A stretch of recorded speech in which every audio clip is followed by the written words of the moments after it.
سلام، اسم من هوراست و امروز میخوام تا در رابطه با داشتن روابط سالم در استرالیا و اهمیت دونستن قوانین خانواده در این کشور برای جامعه ایرانی با شما صحبت کنم.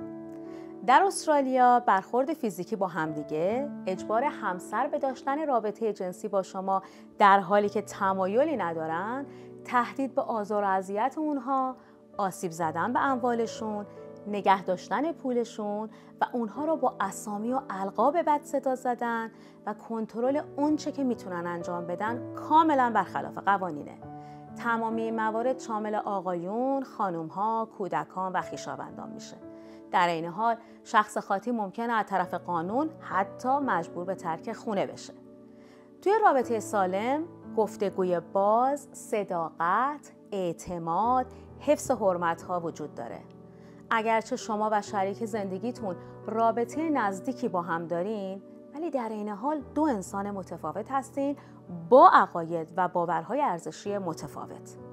در اغلب موارد درست یا غلطی وجود نداره و فقط تفاوت تو دیدگاه هاست. هر کسی به نوبه خودش منحصر به فرده. بنابراین داشتن عقاید متفاوت کاملا طبیعیه.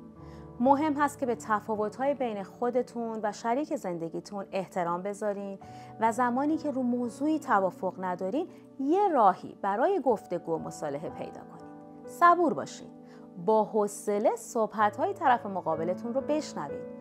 دیدگاه شریک زندگیتون رو درک کنین و قبل از تصمیم گیری‌های مهم با همدیگه برنامه‌ریزی داشته باشین. شنیدن نظرات متفاوت همیشه مفیده. به خصوص زمانی که با یه چالش بزرگ روبرویید. به طور مثال، مهاجرت به استرالیا و اسکان تو این کشور برای همه راحت نیست.